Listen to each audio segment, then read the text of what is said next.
a follow-up to last week's lesson, going from that D to D7 to G, and then back to the D. So I'm going to play the same thing.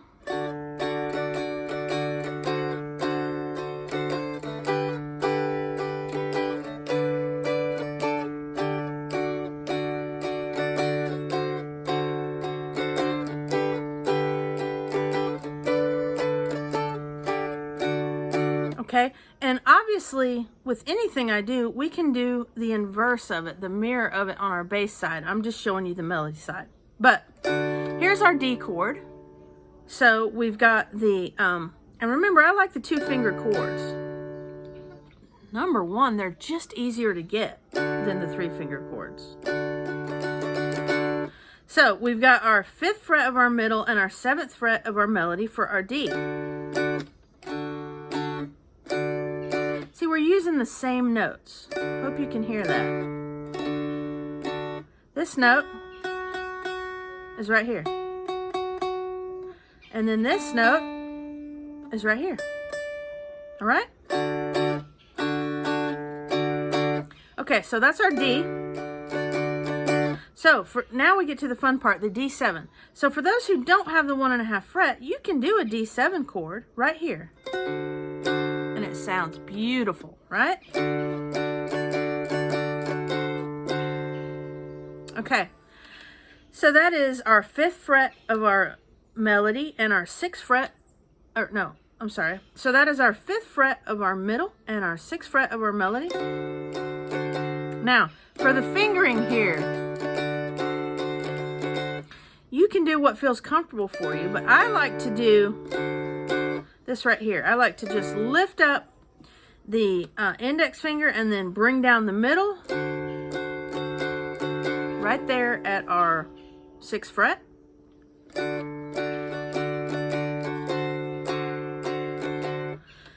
Now, for our G chord, so we went for our D to our D7. Now we're moving to our G. So there's our G. It's just a mirror of what we did on our D7 chord. So we're doing the 6th fret of our middle and the 5th fret of our melody for our G. So D to D7, now to G. And I like to just invert those just like that for that. That's just the best way for me to do it.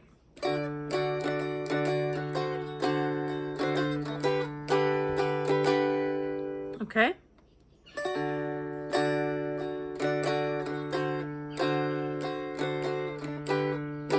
Now we're getting into our partial G and then bringing it back to our D. So to do that, we're going to slide this up 3 frets this time. And instead of using that middle, we're going to use our index. So we're going to lift that up.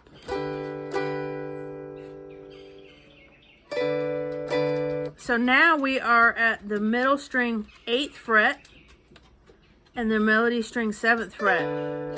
And then we're going to do our walk down by bringing our middle finger onto the 7th fret and keeping our ring finger on the 7th fret as well. And we have one more spot to go, and this is a little harder, but it's a little transition. And it goes from our 7th fret on our melody to our 6th fret on our middle. We were here and we shifted and used our index finger, and now we're right here. We've got the 7th fret held down with our middle and our ring. Now there's other ways to do this, and I hope you understand this, but this is just the way that works for me. We've got one more move to make. And what I'm going to do is I'm going to bring this index finger back in and just slide the middle over. So we've got the 6th fret of our middle string held down by our middle finger.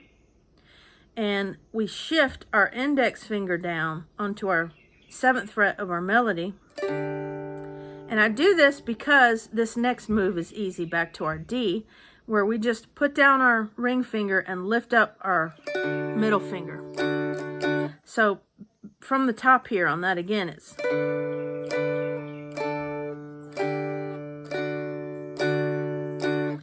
do that again.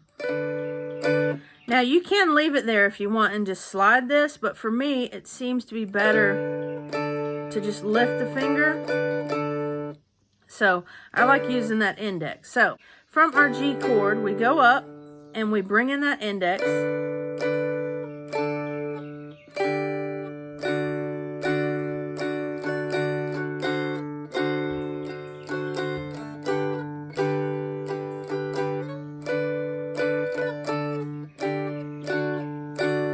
All right, so I hope you realize that's the same thing we did last time over here, but we're doing it up here. So if you happen to have the 1.5 fret, that's just 2 variations on the same thing. That's really cool.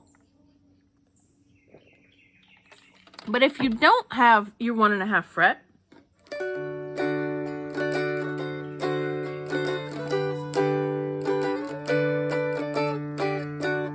I hope you realize that you can use the D7 right here.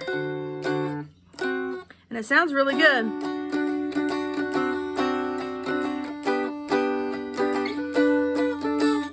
And I would do that a little bit different if you're going to mirror it. My fingering would be a little bit different because like that is what I would do. But all right, hope you enjoyed that. See you next week.